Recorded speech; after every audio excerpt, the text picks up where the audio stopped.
സ്നേഹമാകും യേശുവേ.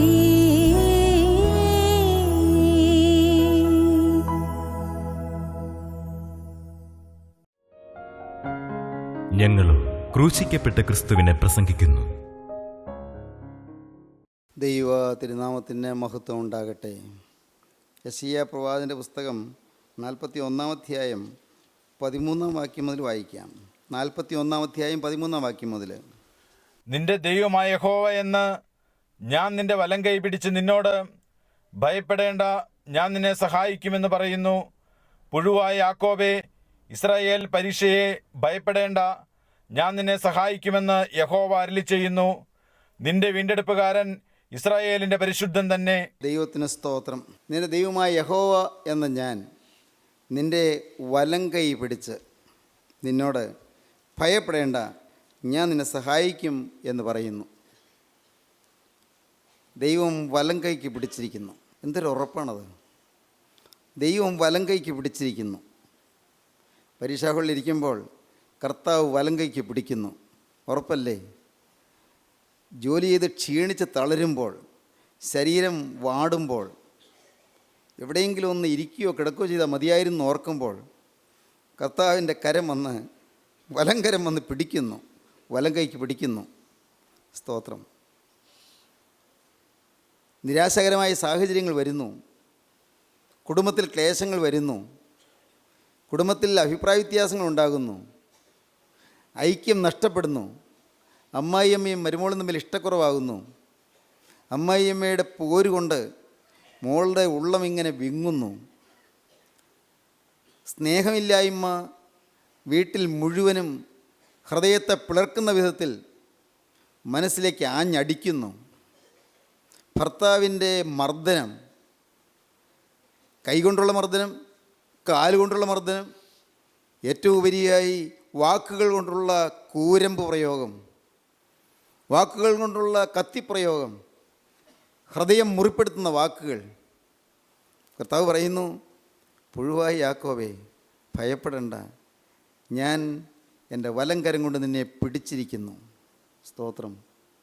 രോഗക്കിടക്കയിൽ കിടക്കുന്നു, രോഗക്കിടക്കയിൽ വലഞ്ഞു കിടക്കുകയാണ്, വാടിക്കിടക്കുകയാണ്, തളർന്ന് കിടക്കുകയാണ്, ശരീരങ്ങ് ക്ഷീണിച്ചു വരുന്നു. മാരകമായ രോഗമാണെന്നാണ് ഡോക്ടേഴ്സ് പറയുന്നത്. എന്തു വേണമെന്ന് അറിയാൻ പാടില്ല. മരണം അരിച്ചരിച്ച് വരികയാണോ? മരണം അടുത്തടുത്ത് വരികയാണോ? മനസ്സ് പതറുകയാണ്. പുഴുവായ യാക്കോബേ, ഭയപ്പെടേണ്ട, നിൻ്റെ വലം കൈക്ക് ഞാൻ പിടിച്ചിരിക്കുന്നു, എൻ്റെ വലം കൈ കൊണ്ട് നിന്നെ പിടിച്ചിരിക്കുന്നു, നിൻ്റെ വലം കൈക്ക് ഞാൻ നിന്നെ പിടിച്ചിരിക്കുന്നു. സ്തോത്രം. ദൈവത്തിന് സ്തോത്രം. പ്രിയപ്പെട്ടവരെ, നിങ്ങൾക്ക് ഏതെല്ലാം കാര്യങ്ങളിൽ ഭയപ്പാടുകളുണ്ട്, ഏതെല്ലാം കാര്യങ്ങളിൽ ഭീതികളുണ്ട്, ഏതെല്ലാം കാര്യങ്ങൾ നിങ്ങളുടെ മനസ്സ് അഴലുന്നുണ്ട്, നാളെയോർത്തുള്ള വേവലാതി കൊണ്ട് നിങ്ങൾ സംഭ്രമചിത്തരായി നിങ്ങൾ അഴലുന്നുണ്ട്, നിങ്ങൾ വലയുന്നുണ്ട്, നിങ്ങൾ ഹൃദയം മുഴുവൻ മാഴി കരഞ്ഞുകൊണ്ടിരിക്കുന്നുണ്ട്. സ്നേഹിതരെ പറയട്ടെ, യേശു ജീവനുള്ള ക്രിസ്തു ആണിപ്പാടുള്ള കരം കൊണ്ട് നമ്മെ പിടിക്കുന്നു എന്നുള്ള ഒരു ഉറപ്പ് നമുക്കുണ്ടെങ്കിൽ നാം എത്ര ഭാഗ്യശാലികളാണ്. ഇതെല്ലാം പറയുമ്പോഴും ഞാൻ തനിയിരുന്ന് ധ്യാനിക്കുമ്പോഴും ഞാൻ ചിന്തിക്കുന്നൊരു കാക്കുണ്ട്, കർത്താവേ, നിൻ്റെ കൈകൾ ജീവനുള്ള കൈകളാണ്, നിൻ്റെ കൈകൾ പരിശുദ്ധമായ കൈകളാണ്, നിൻ്റെ കൈകൾ എന്നെ മെനഞ്ഞെടുത്ത കൈകളാണ്. എൻ്റെ കരുണയുള്ള കർത്താവേ, നിൻ്റെ ആ പരിശുദ്ധമായ കൈകൾ കൊണ്ട് എന്നെ തൊടുവാൻ എനിക്ക് അർഹതയില്ലല്ലോ. എൻ്റെ ശരീരം അശുദ്ധമാണ്, എൻ്റെ ശരീരം മുഴുവൻ അഴുക്കാണ്. എൻ്റെ കരുണയുള്ള കർത്താവേ, എൻ്റെ മനസ്സ് അശുദ്ധമാണ്, എൻ്റെ ഹൃദയം അശുദ്ധമാണ്, എൻ്റെ വികാരങ്ങൾ അശുദ്ധമാണ്. എൻ്റെ കർത്താവേ, എൻ്റെ രക്തത്തിൽ അശുദ്ധി കലർന്നിരിക്കുന്നു. എൻ്റെ കരുണയുള്ള കർത്താവേ, ഞാൻ അശുദ്ധനായ ഒരു മനുഷ്യൻ. ദൈവത്തിന് സ്തോത്രം. ഞാൻ അഹങ്കാരമുള്ളൊരു മനുഷ്യൻ, ഞാൻ അവിവേകമുള്ളൊരു മനുഷ്യൻ. കർത്താവേ, ഞാൻ അലസതയുള്ളൊരു മനുഷ്യൻ. എൻ്റെ ജീവനുള്ള ദൈവമേ, എൻ്റെ കർത്താവേ, നിൻ്റെ കരം കൊണ്ട്, പരിശുദ്ധൻ്റെ പരിശുദ്ധ കരം കൊണ്ട് എന്നെ തൊടാൻ ഞാനാര്? ദൈവത്തിന് സ്തോത്രം. ദൈവമക്കളെ, നിങ്ങളെ തന്നെ കാണുമ്പോൾ നിങ്ങൾ ഞെട്ടി വിറയ്ക്കും. നിങ്ങളെ തന്നെ കാണുമ്പോൾ നിങ്ങളുടെ മനസ്സ് ചഞ്ചലിതമാകും, നിങ്ങളുടെ മനസ്സ് സംഭ്രമിതമാകും. എന്നാൽ നിങ്ങൾ ഭയപ്പെടേണ്ട. കർത്താവിന് സ്തോത്രം. നാം കഴിഞ്ഞ പ്രാവശ്യം ചിന്തിച്ചതുപോലെ അവൻ നമ്മെ നിരസിക്കുന്നില്ല. കഴിഞ്ഞ കാലങ്ങൾ ഓർക്കുന്നില്ല, കഴിഞ്ഞ കാലങ്ങൾ സംഭവിച്ചതൊന്നും ഓർക്കുന്നില്ല, കഴിഞ്ഞ കാലങ്ങളിൽ നമുക്ക് നേരിട്ടതായ തെറ്റുകളൊന്നും ഓർക്കുന്നില്ല, നമുക്ക് വന്നതായ അശുദ്ധിയൊന്നും ഓർക്കുന്നില്ല, നമുക്ക് വന്ന അഹങ്കാരം ഓർക്കുന്നില്ല, നമുക്ക് വന്ന പരാജയങ്ങളവൻ ഓർക്കുന്നില്ല. എന്നും തീരുമാനമെടുക്കും, എന്നും തോൽവി അണയും, അതും ദൈവം ഓർക്കുന്നില്ല. ഞാൻ നിന്നെ നിരസിക്കാതെ ഞാൻ നിൻ്റെ വലം കൈക്ക് പിടിച്ചിരിക്കുന്നു. ദൈവത്തിന് സ്തോത്രം. ഉൽപ്പത്തി പുസ്തകം 28-ാം അധ്യായത്തിൽ യാക്കോബിനുണ്ടായ വിഷൻ, ആ വിഷനോട് ചേർന്നുണ്ടായ വോയിസ്, ദൈവത്തിന് സ്തോത്രം. ആ വോയിസിൽ 7 വാഗ്ദത്തങ്ങളുണ്ട്. 7 വാഗ്ദത്തങ്ങൾ. ആ 7 വാഗ്ദത്തങ്ങൾ നമുക്ക് ഓടിച്ചൊന്ന് കാണാം. 28-ാം അധ്യായം 13-ാം വാക്യം മുതൽ നമുക്ക് വായിക്കാം. യാക്കോവിന് ദൈവം കൊടുത്ത 7 വാഗ്ദത്തങ്ങൾ. പുതിയ ഇസ്രായേലായി നമുക്ക് ഈ വാഗ്ദത്തങ്ങൾ ദൈവം പുതുക്കി തരുന്നുവെന്ന് നിങ്ങൾ വിശ്വസിക്കൂ. അങ്ങനെ വിശ്വസിച്ചുകൊണ്ട് നിങ്ങൾ ഈ വാക്കുകൾ കേൾക്കൂ. 28-ാം അധ്യായം 13-ാം വാക്യം മുതൽ. അതിന്മീതെ യഹോവ നിന്ന് അരുളി ചെയ്തത്, ഞാൻ നിന്റെ പിതാവായ അബ്രഹാമിന്റെ ദൈവവും ഇസഹാക്കിന്റെ ദൈവവുമായ യഹോവയാകുന്നു. നീ കിടക്കുന്ന ഭൂമിയെ ഞാൻ നിനക്കും നിന്റെ സന്തതിക്കും തരും. നീ കിടക്കുന്ന ഭൂമിയെ ഞാൻ നിനക്കും നിന്റെ സന്തതിക്കും തരും. നിന്റെ സന്തതി ഭൂമിയിലെ പൊടി പോലെയാകും. നിന്റെ സന്തതി ഭൂമിയിലെ പൊടി പോലെയാകും. നീ പടിഞ്ഞാറോട്ടും കിഴക്കോട്ടും വടക്കോട്ടും തെക്കോട്ടും പരക്കും. നീ പടിഞ്ഞാറോട്ടും കിഴക്കോട്ടും വടക്കോട്ടും തെക്കോട്ടും പരക്കും.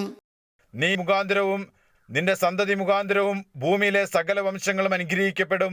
നീ മുഖാന്തരം അനുഗ്രഹിക്കപ്പെടും, നിന്റെ സന്തതി മുഖാന്തരം അനുഗ്രഹിക്കപ്പെടും.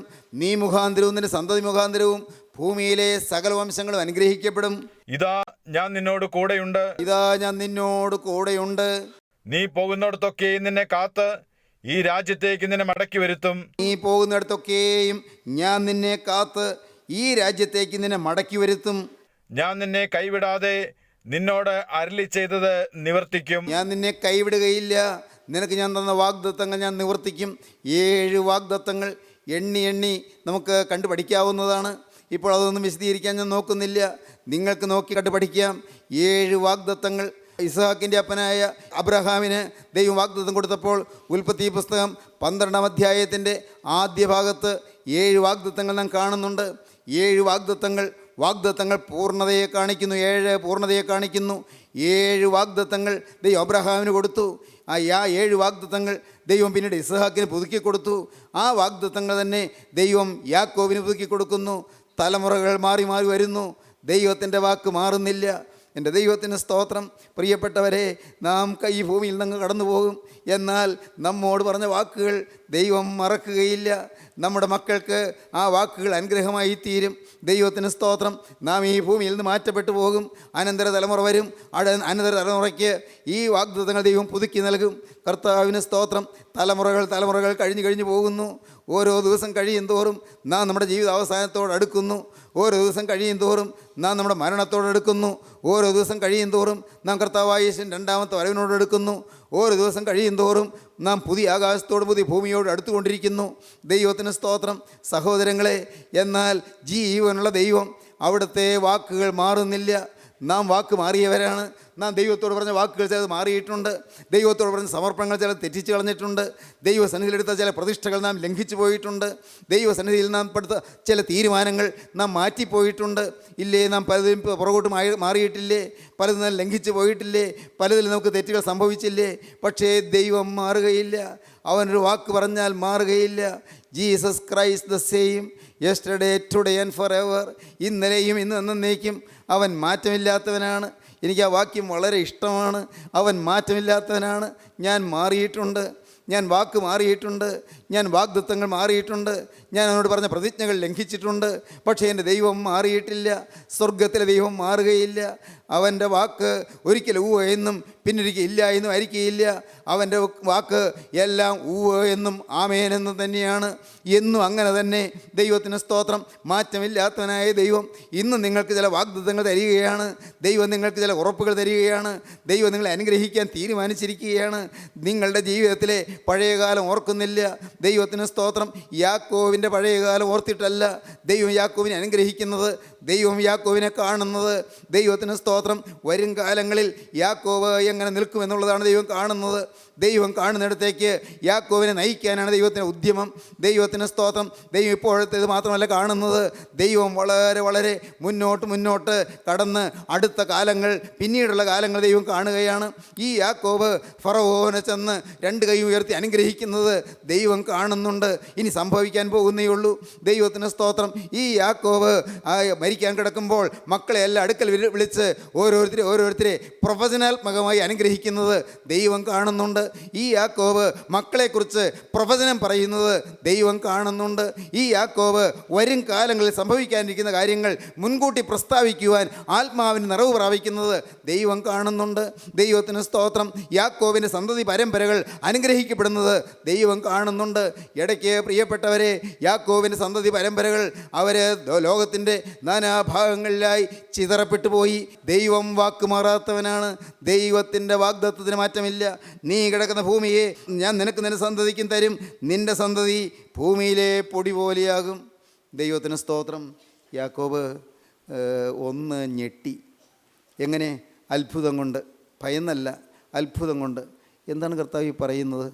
അപ്പോൾ ഞാനിപ്പോൾ ആരോരും ഇല്ലാത്തവനെ പോലെ, ഏകാഗിയായി അനാഥനെ പോലെ വീട് വിട്ട് ഓടുന്ന അപ്പോൾ എനിക്ക് മക്കളുണ്ടാകുമെന്നോ, അപ്പോൾ ഞാൻ വിവാഹം കഴിക്കുമെന്നോ, അങ്ങനെ ഭാവി എനിക്ക് ഉണ്ടാകുമോ? യാക്കോബ് ആശയറ്റവനായിരുന്നു. യാക്കോബ് നിരാശനായിരുന്നു. ഈ യാത്രയിൽ എപ്പോഴെങ്കിലും എൻ്റെ സഹോദരൻ വന്ന് എന്നെ കൊല്ലുമെന്ന് യാക്കോബിന് പേടിയുണ്ടായിരുന്നു, നല്ല പേടിയുണ്ടായിരുന്നു. അതുകൊണ്ടാണ് ഭയപ്പെടേണ്ട എന്ന് ദൈവം ആദ്യം തന്നെ പറഞ്ഞത്. നല്ല ഭയമുണ്ടായിരുന്നു യാക്കോബിന്. ആ പേടി മാറ്റാൻ വേണ്ടിയാണ് മാലാഖമാർ കയറുകയും ഇറങ്ങുകയും ചെയ്യുന്നത് കാണിച്ചു കൊടുത്തത്. യാക്കോബ് ഏകനല്ല എന്നും മാലാഖമാർ കൂടെ ഉണ്ട് എന്നും ദൂതന്മാരുടെ സംരക്ഷണമുണ്ട് എന്നും യാക്കോബിന് മനസ്സിലാക്കി കൊടുക്കുവാൻ ദൈവം ആ ദർശനത്തിൽ കൂടി ദൈവം കൃപയാൽ യാക്കോബിന് ധൈര്യം കൊടുക്കുകയാണ് ചെയ്തത്. ശരിയാണ്. പക്ഷേ യാക്കോബിന് ഇതൊരു അത്ഭുതമാണ്. നിരാശപ്പെട്ടു പോകുന്നവൻ, ഭാവിയെല്ലാം തീർന്നു എന്ന് വിചാരിച്ചവൻ, അവനാണ് ഇപ്പോൾ കേൾക്കുന്നത് നിനക്ക് സന്തതി ഉണ്ടാകും, നിനക്കും നിൻ്റെ സന്തതിക്കും തരുമെന്ന്. എൻ്റെ ദൈവത്തിന് സ്തോത്രം. സഹോദരങ്ങളെ, ഞാൻ നിങ്ങളോട് പറയട്ടെ, നിങ്ങൾ പലരും എല്ലാം വെച്ച് കെട്ടി, എല്ലാം പൂട്ടിയടക്കി, എല്ലാം ഇനി ആശയ്ക്ക് വകയില്ല എന്ന് പറഞ്ഞ് ഇരിക്കുന്നവരാണ്. ഇനിയുണ്ടോ എനിക്കൊരു നല്ല കാലം? എനിക്കുണ്ടോ ഇനി ഒരു ഉയർത്തെഴുന്നേൽപ്പ്? എനിക്കൊരു സമാധാനകാലം കിട്ടാൻ പോകുന്നുണ്ടോ? എൻ്റെ കുടുംബത്തിലുണ്ടോ ഒരു ശാന്തി ഇനി വരാൻ പോകുന്നു? എൻ്റെ കുടുംബത്തിൽ ഇനി ഒരു നല്ല കാലം വരാൻ പോകുന്നുണ്ടോ? എൻ്റെ കടം തീരാൻ പോകുന്നുണ്ടോ? എൻ്റെ ദൈവമേ, എനിക്കൊരു സ്നേഹം ലഭിക്കാൻ പോകുന്നുണ്ടോ? എനിക്കൊരു സമാധാനം കിട്ടാൻ പോകുന്നുണ്ടോ? എൻ്റെ രോഗമുണ്ടോ മാറാൻ പോകുന്നു? ഞാൻ ഈ രോഗത്തോടുകൂടി തീർന്നു പോകുകയല്ലേ? എനിക്ക് ഒരു സമാധാനകാലം കിട്ടുമോ? ഇല്ലേ? പ്രിയപ്പെട്ടവരെ, നിങ്ങൾ പലരും ചിന്തിക്കുന്നുണ്ട്. ദൈവത്തിന് സ്തോത്രം. എനിക്ക് ഒരു 10 രൂപ വരുമാനമുണ്ടാക്കാൻ കഴിയുമെന്ന് ഒരു പ്രതീക്ഷയില്ലാതിരിക്കുന്നവർ പലരും ഈ വാക്കുകളെ കേൾക്കുന്നുണ്ട്. നിങ്ങൾ കടം വാങ്ങി മുടിഞ്ഞവർ പലരും ഈ വാക്കുകളെ കേൾക്കുന്നുണ്ട്. മനസ്സ് നൊന്ത് വലയുന്നവർ ഈ വാക്കുകളെ കേൾക്കുന്നുണ്ട്. നിരാശയുടെ അങ്ങ് അടിവരെയും പോയി, നിരാശയുടെ നെല്ലിപ്പല കാണുമെന്ന് പറയില്ലേ, അതുപോലെ നിരാശയുടെ അടിത്തട്ടിൽ ചെന്നവർ ഈ വാക്കുകളെ കേൾക്കുന്നുണ്ട്. യാതൊരു പ്രതീക്ഷയുമില്ലാതെ the chapter is closed chapter, ആ അധ്യായം അവസാനിച്ചു, ആ അധ്യായം അടച്ചുപൂട്ടി, അത് തീർന്നു, എല്ലാം തീർന്നു എന്ന് വിചാരിച്ചവർ. ദൈവത്തിന് സ്തോത്രം. ആരെല്ലാം അങ്ങനെയുള്ളവരുണ്ട് പ്രിയപ്പെട്ടവരെ? എന്നാൽ ജീവനുള്ള ദൈവം യാക്കോബിന് കൊടുത്ത വാഗ്ദത്തം നിങ്ങൾക്കും തരികയാണ്. മോളെ, നീ ഇനിയും നിരാശപ്പെട്ടിരിക്കേണ്ട, എല്ലാം തീർന്നു എന്ന് വിചാരിക്കേണ്ട. ഇനിയും നിനക്ക് നല്ല കാലങ്ങൾ കിട്ടും, ഇനിയും നിനക്ക് ശുഭകാലങ്ങൾ കിട്ടും. നിങ്ങളെ വ്യർത്ഥമായി ആശ്വസിപ്പിക്കാൻ പറയുകയാണെന്നാണ് നിങ്ങൾക്ക് തോന്നുന്നത്. വെറുതെ ഒരു പ്രസംഗ സ്വരത്തിൽ പറയുകയാണെന്നാണ് നിങ്ങൾക്ക് തോന്നുന്നത്. അല്ല പ്രിയരെ, അല്ല.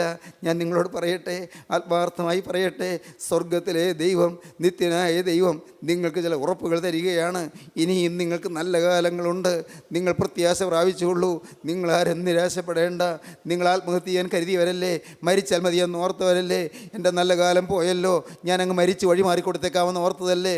അദ്ദേഹം സുഖമായി ജീവിച്ചോട്ടെ, ഞാൻ കാരണം വിലം കേടിയാകണ്ട, അദ്ദേഹം സുഖമായി ജീവിച്ചോട്ടെ, ഞാൻ അങ്ങ് വഴി മാറിക്കൊടുത്തേക്കാം, ഞാൻ അങ്ങ് മരിച്ചേക്കാം, അവർ രണ്ടുപേരും സുഖമായി കഴിഞ്ഞോട്ടെ, അദ്ദേഹത്തിന് ആ സ്ത്രീയിലല്ലേ കമ്പം, എന്നാൽ അങ്ങനെ ജീവിച്ചോ അനുഭവിച്ചോട്ടെ എന്ന് ചിന്തിച്ച്, മോളെ നീ മനസ്സ് മടുത്ത് വിഷമിച്ചിരിക്കുന്നവളല്ലേ, ദൈവത്തിന് സ്തോത്രം, ദൈവത്തിൻ്റെ വലിയ നാമം മഹത്വപ്പെടട്ടെ. ഇന്ന് ഈ വാക്കുകൾ നിങ്ങൾ കേൾക്കുമ്പോൾ നിങ്ങൾക്ക് അനേകം കാര്യങ്ങൾ ഓർക്കാൻ പറ്റും. എല്ലാം തീർന്നു എന്ന് വിചാരിച്ചവർ, ദൈവത്തിന് സ്തോത്രം, യാക്കോബിനെ നോക്കൂ, യാക്കോബിനെ നോക്കൂ. യാക്കോബിനോട് ദൈവം പറയുകയാണ്, യാക്കോബേ നീ കിടക്കുന്ന ഭൂമി ഞാൻ നിനക്കും നിൻ്റെ സന്തതിക്കും തരും. നിൻ്റെ സന്തതി പരമ്പരകൾ ഭൂമിയിലെ പൊടി പോലെയാകും. ദൈവത്തിന് സ്തോത്രം. മാത്രമല്ല ദൈവം പറയുകയാണ്, നീ പടിഞ്ഞാറോട്ടും കിഴക്കോട്ടും വടക്കോട്ടും തെക്കോട്ടും പരക്കും. നീ എന്ന് പറഞ്ഞാൽ നിൻ്റെ സന്തതി പരമ്പരകൾ അങ്ങനെ പരക്കും, വിശാലതയിലേക്ക് പരക്കും. വിശാലതയിലേക്ക് ഇങ്ങനെ വിശാലമായ ദേശഭാഗങ്ങൾ കീഴടക്കിക്കൊണ്ട് വിശാലമായ ദേശഭാഗങ്ങളിൽ അവർ താമസിക്കും. കർത്താവിന് സ്തോത്രം, ദൈവത്തിൻ്റെ വലിയ നാമം മഹത്വപ്പെടട്ടെ. സ്വർഗത്തിലെ ദൈവം കാലങ്ങൾ കഴിഞ്ഞുള്ളത് കാണുകയാണ്. മകനെ നീ അല്പം പോലും പരിഭ്രമിക്കരുത്, ദൈവവേദലേ നീ അല്പം പോലും നിരാശപ്പെടരുത്. ഞാൻ ഈ പരീക്ഷ ജയിക്കാൻ പോകുന്നുണ്ടോ എന്ന് നീ ചിന്തിക്കുന്നുണ്ട്. എത്ര പ്രാവശ്യം പരീക്ഷ എഴുതിയതാണ്, ഒരിക്കലും ഇത് എനിക്ക് കിട്ടുന്നില്ല, എന്നും എൻ്റെ പരീക്ഷയിൽ എനിക്ക് തോൽവിയാണ് സംഭവിക്കുന്നത്. എത്ര കഷ്ടപ്പെട്ട് പഠിച്ചു, ഞാൻ തോൽക്കുന്നേ ഉള്ളൂ, അല്ല എനിക്ക് ജയിക്കാൻ സാധ്യമല്ല എന്ന് നീ എത്രയോ പ്രാവശ്യം വിചാരിച്ചതാണ്. ദൈവത്തിന് സ്തോത്രം. നിങ്ങൾ ചിന്തിച്ചതല്ലേ, എത്രയോ ചികിത്സകൾ ചെയ്തു, എനിക്കുണ്ടോ ഇനി ഒരു കൊച്ചു കുഞ്ഞിനെ കിട്ടാൻ പോകുന്നു, ഒരു ശിശുവിനെ കിട്ടാൻ പോകുന്നു, അതിനുള്ള കാലങ്ങളെല്ലാം തീർന്നില്ലേ, എൻ്റെ ജീവിതത്തിൻ്റെ ആശകളെല്ലാം അസ്തമിച്ചു പോയില്ലേ. ഭാരത്തോടെ നിരാശയോടെ എല്ലാം പൂട്ടിക്കെട്ടിയിരിക്കുന്നവർ ഈ വാക്കുകളെ കേൾക്കുന്നുണ്ടോ? എൻ്റെ ദൈവത്തിന് സ്തോത്രം, ദൈവത്തിൻ്റെ വലിയ നാമം മഹത്വപ്പെടട്ടെ. സ്വർഗത്തിലെ ദൈവം ജീവിക്കുന്നു, കർത്താവായ യേശുക്രിസ്തു ജീവിക്കുന്നു. മകളെ നിൻ്റെ ഹൃദയത്തിൻ്റെ വാഞ്ചകളറിയും ദൈവം ജീവിക്കുന്നു. യൗവനക്കാരാ, നിൻ്റെ മോഹങ്ങൾ കാണും ദൈവം, നിൻ്റെ മോഹഭംഗങ്ങൾ കാണും ദൈവം, അവൻ ജീവിക്കുന്നു. നിൻ്റെ നിരാശകൾ കാണും ദൈവം ജീവിക്കുന്നു. ഭാവിയെ ഓർത്തുള്ള മടുപ്പുകൾ കാണും ദൈവം ജീവിക്കുന്നു. നിന്നെ സ്നേഹിക്കുന്ന ദൈവം ജീവിക്കുന്നു.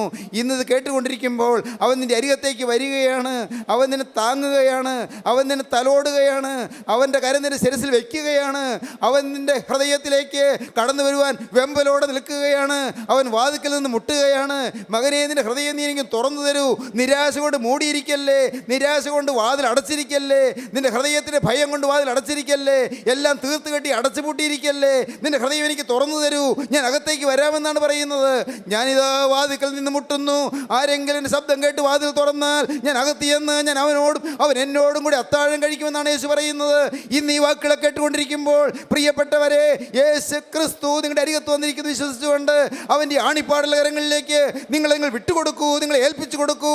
അവനോട് നിങ്ങൾ വാക്ക് പറയൂ, യേശുവേ ഇത്രയും കാലം യേശുവിനെ അറിയാതെ ഞാൻ ജീവിച്ചു പോയി, ഇത്രയും കാലം പാപത്തിന് അടിമയായി ജീവിച്ചു പോയി, ഇത്രയും കാലം അശുദ്ധിയുടെ അടിമയായി ജീവിച്ചു പോയി, എൻ്റെ ജീവിതത്തിൽ പാളിച്ചകൾ വന്നുപോയി, തോൽവികൾ വന്നുപോയി, പരാജയങ്ങൾ സംഭവിച്ചു പോയി, കോപാക്രാന്തരായി സംസാരിച്ചു പോയി, എൻ്റെ ദൈവമേ മുൻവിധിയോടെ സംസാരിച്ചു പോയി, സ്നേഹമില്ലാതെ പെരുമാറിപ്പോയി. കർത്താവേ എൻ്റെ ജീവിതത്തിലെ പഴയ കാലങ്ങൾ നീ ഓർക്കല്ലേ. നിങ്ങൾ ദൈവത്തോട് പറയുമോ പ്രിയപ്പെട്ടവരെ? യേശു നിങ്ങളുടെ അരികത്തുണ്ട്, തൊട്ടരികത്തുണ്ട്. നിങ്ങളുടെ ഭാരം മാറ്റാൻ, നിങ്ങളുടെ കണ്ണുനീര് തുടയ്ക്കാൻ, ഹൃദയത്തിൻ്റെ നൊമ്പരങ്ങൾ ഒപ്പിയെടുക്കാൻ അവനിത് അടുത്ത് വന്ന് നിൽക്കുന്നുണ്ട്. നിങ്ങളുടെ ആവശ്യങ്ങൾ അറിയാൻ, നിങ്ങളുടെ ആഗ്രഹങ്ങൾ സാധിപ്പിച്ചു തരാൻ അവൻ അടുത്ത് നിൽക്കുന്നുണ്ട്. അവൻ നിൻ്റെ ഹൃദയത്തിലെ ആഗ്രഹങ്ങളെ നിനക്ക് തരും. ഹല്ലേലൂയ. അവൻ നിൻ്റെ ഹൃദയത്തിലെ ആഗ്രഹങ്ങളെ നിനക്ക് തരും. ദൈവജനമേ, ആഗ്രഹങ്ങളെ തരാമെന്നാണ് പറയുന്നത്. നിന്നെ വീർപ്പൂട്ടിക്കുന്ന പ്രശ്നങ്ങൾക്ക് പരിഹാരം തരാമെന്നാണ് പറയുന്നത്. നിൻ്റെ ജീവിതത്തിലെ യാതനകൾക്കും വേദനകൾക്കും പൊതു തരാമെന്നാണ് പറയുന്നത്. നിൻ്റെ ഭാവി ശോഭനമാക്കാമെന്നാണ് പറയുന്നത്. നല്ല കാലങ്ങൾ, വസന്തകാലങ്ങൾ നിനക്ക് വിരിയിച്ചു തരാമെന്നാണ് പറയുന്നത്. അവനെ നോക്കൂ, അവനെ വിളിക്കൂ, അവനെ സ്നേഹിക്കൂ, അവനോട് വാക്ക് പറയൂ. യേശുവേ നിൻ്റെ തൃക്കരം, എനിക്ക് വേണ്ടി തകർക്കപ്പെട്ട കരം, എനിക്ക് വേണ്ടി മുറിവേറ്റ കരം, എനിക്ക് വേണ്ടി തിരക്തം ചിന്തിയ കരം എൻ്റെ നേരെ നീട്ടിയിരിക്കുന്നത് ഞാൻ കാണുന്നു. കർത്താവേ, എൻ്റെ പാപം വഹിച്ച കരം, എൻ്റെ പാപത്തിന് ശിക്ഷ വഹിച്ച കരം, എൻ്റെ പാപം ചുമന്ന കരം, എൻ്റെ കർത്താവേ എൻ്റെ പാപത്തിന് ശിക്ഷ മുഴുവൻ ഏറ്റുവാങ്ങിയ കരം, കർത്താവേ എൻ്റെ നേരെ നീട്ടിയിരിക്കുന്നത് ഞാൻ കാണുന്നു. എന്നെ ഞാനിതാ നിനക്ക് തരുന്നു. നിങ്ങൾ സമർപ്പിക്കൂ, യേശുവിൻ്റെ കരങ്ങളിലേക്ക് നിങ്ങളെ കൊടുക്കൂ. യേശുവിനോട് വാക്ക് പറയൂ, യേശുവേ ഈ നിമിഷം മുതൽ ഞാൻ ഒരു പുതിയ സൃഷ്ടിയായി ജീവിക്കാൻ തീരുമാനിക്കുകയാണ്, ഒരു പുതിയ മനുഷ്യനായി ജീവിക്കാൻ തീരുമാനിക്കുകയാണ്. ഇത്രയും കാലം ജീവിച്ചതുപോലല്ല കർത്താവേ, ഇത്രയും കാലം പറഞ്ഞതുപോലെയുമല്ല കർത്താവേ. ഞാനൊരു പുതിയ മനുഷ്യനായി ഇന്നു മുതൽ ജീവിക്കാൻ ഞാൻ തിരുവൻപാകെ പ്രതിജ്ഞ എടുക്കുകയാണ്. ഞാൻ പിശാചിനെ ഉപേക്ഷിക്കുന്ന കർത്താവേ, സാത്താനെ ഉപേക്ഷിക്കുന്ന കർത്താവേ, പൈശാചിക ബാധകളെ ഉപേക്ഷിക്കുന്ന കർത്താവേ, സാത്താൻ്റെ എല്ലാ ദുർഗുണങ്ങളെയും ഞാൻ ഉപേക്ഷിക്കുന്ന കർത്താവേ, എല്ലാ പാപ സ്വഭാവങ്ങളെയും ഞാൻ ഉപേക്ഷിക്കുന്ന കർത്താവേ, സാത്താനെ ഞാൻ ഉപേക്ഷിക്കുന്നു കർത്താവേ. എനിക്ക് വേണ്ടി ക്രൂസിൽ മരിച്ച രക്ഷകനായ യേശുക്രിസ്തുവിനെ എൻ്റെ കർത്താവും രക്ഷിതാവുമായി ഞാൻ ഇതാ സ്വീകരിക്കുന്നു. യേശുവിനെ ഞാൻ എതിരേൽക്കുന്നു. എൻ്റെ ഹൃദയത്തിലേക്ക് ഞാൻ യേശുവിനെ സ്വീകരിക്കുന്നു. യേശുവേ, എഴുന്നള്ളി വരണമേ, എൻ്റെ ഹൃദയത്തിൽ വന്ന് വാഴണമേ, എൻ്റെ ഹൃദയത്തിൽ വന്ന് വസിക്കണമേ, എൻ്റെ മേൽ നിന്റെ തൃക്കരം വെക്കണമേ, എന്നെ തഴുകണമേ, എന്നെ തലോടണമേ, എന്നെ സ്വീകരിക്കണമേ, എന്നെ കൈക്കൊള്ളണമേ, എൻ്റെ ഹൃദയത്തിൽ വന്ന് അധിവസിക്കണമേ. നിങ്ങൾ പ്രാർത്ഥിക്കൂ, ദൈവകരങ്ങളിലേക്ക് നിങ്ങളെ കൊടുക്കൂ, ദൈവത്തോട് വാക്ക് പറയൂ. യേശുവേ, ഇന്നു മുതൽ ഞാൻ പുതിയ സൃഷ്ടി. എൻ്റെ യേശുവേ, ഇന്നു മുതൽ ഞാൻ പുതിയ സൃഷ്ടി. യേശുവിൻ്റെ കരങ്ങളിലേക്ക് നിങ്ങളെ കൊടുക്കുവീൻ. നമുക്ക് പ്രാർത്ഥിക്കാം, നമുക്ക് സമർപ്പിക്കാം. കരുണയുള്ള കർത്താവേ, ഈ നല്ല സമയത്തിനായി സ്തോത്രം. വചനം കേട്ട നിൻ്റെ മക്കളെ എല്ലാവരെയും തലോടുന്നതിനായി സ്തോത്രം. രോഗികളെ സൗഖ്യമാക്കുന്നതിനായി സ്തോത്രം. അനേകരുടെ ഹൃദയത്തിൽ മാനസാന്തരത്തിൻ്റെ വിത്ത് വിതച്ചതിനായി സ്തോത്രം. ജീവൻ്റെ വചനം വിതച്ച അനേകരുടെ ഹൃദയത്തിൽ അത് കിളിർക്കുവാനോടത്ത് പരിശുദ്ധാത്മാവൻ നൽവരം പകരുന്നതിനായി സ്തോത്രം. പിന്മഴയാൽ വിത്ത് കിളിർക്കണമേ കർത്താവേ. 100, 60, 30 മേനിയായി വിളയണമേ കർത്താവേ. അനുഗ്രഹീത സൽഫലങ്ങൾ വിളയുവാൻ ഇടയാക്കണമേ കർത്താവേ. കുടുംബസമാധാനമയക്കണമേ. എല്ലാവരെയും വാഴ്ത്തണമേ. സ്വർഗീയ സൗഭാഗ്യത്താൽ നിറയ്ക്കണമേ. അവിടുത്തെ രണ്ടാമത്തെ വേണ്ടി ഒരുക്കണമേ. യേശുനാഥൻ്റെ അൻപേറിയ നാമത്തിൽ തന്നെ. ആമീൻ. ഹല്ലേലൂയ.